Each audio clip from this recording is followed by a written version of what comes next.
Good morning, and welcome to your weekly message from First Congregational Church, Milford, New Hampshire.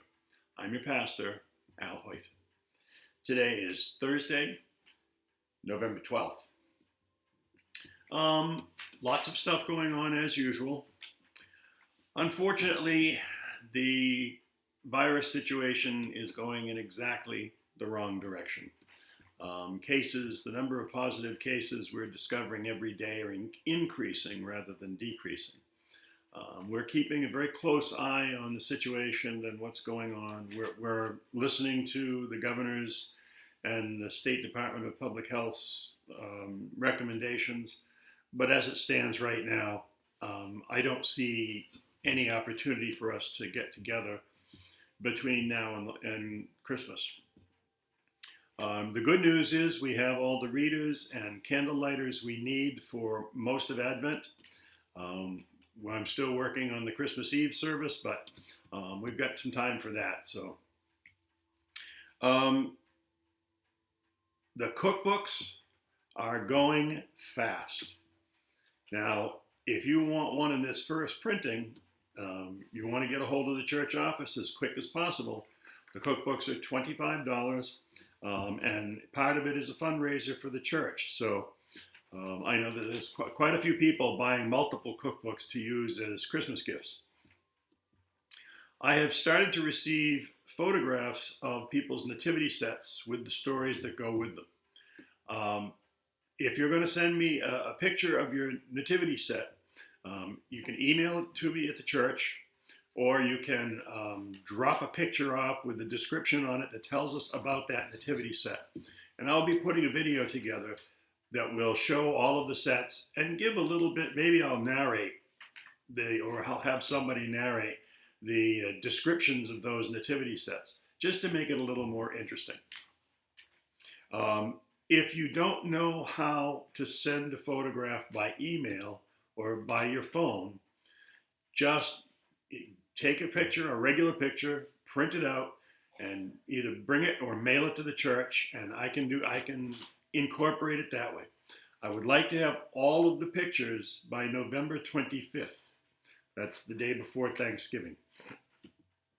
But please, one of the great things during the Hollyberry Fair was to have all these nativities there, and people came through and saw all of them and saw the stories that went with them. And I'd like to keep doing that if at all possible.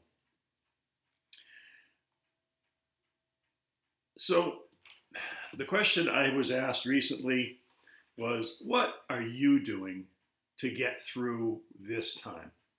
Now, I find it absolutely helpful that I can talk with my grandchildren in Illinois and my grandchildren in Massachusetts. I can talk with all of them at the same time on Zoom.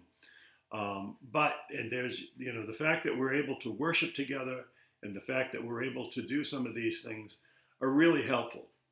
One of the things that I've been doing a lot more than usual, is reading.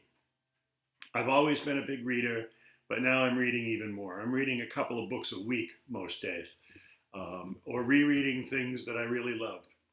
I hope that you're finding ways to keep yourself occupied and keep your mind active during this time. Please keep in your prayers the Falchetti family, Victor and Cynthia.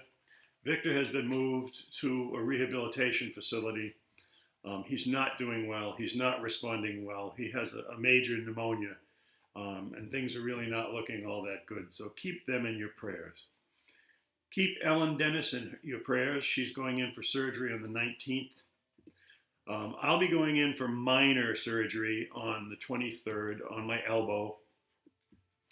You can add Heather Whittier to your prayers. She's at home recovering nicely, but she really appreciates the fact that people are praying for her. So I was reading today in the Still Writing Speakers group, the people who do the daily devotional, in their Emerge Blessings and Rituals for the Virus Time. And there was a blessing that really struck me. I regularly walk through the sanctuary, sometimes just sit and just meditate for a little while. If you'd like to do that, get in touch with me and we can arrange for you to have some private time in the sanctuary. But on a couple of times I've stood in the pulpit and looked out at the empty pews. And I found this blessing that I thought was appropriate. It's from Matt Laney, who's a friend of mine and also was one of the regular writers for the Still Speaking Writers Group. And this is called Blessings for the Still Empty Pews. The front row used to get teased by the other rows.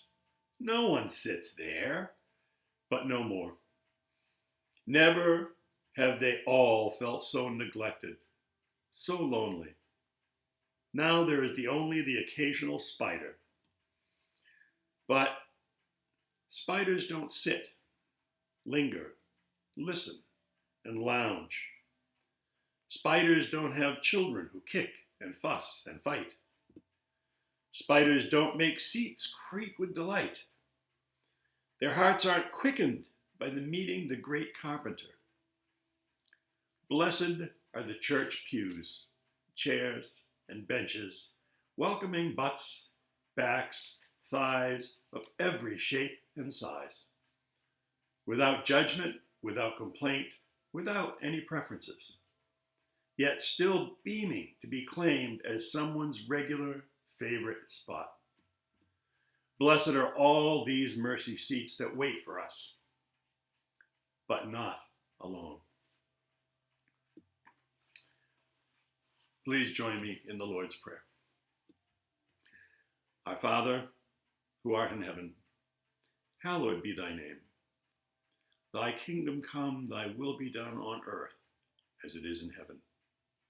Give us this day our daily bread, and forgive us our trespasses, as we forgive those who trespass against us.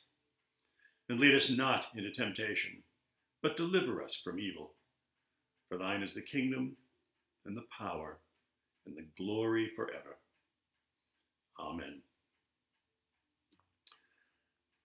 Keep smiling. Keep doing the things that make you happy. Keep taking care of yourself and keep taking good care of each other. God bless, and we will see you just as soon as we possibly can.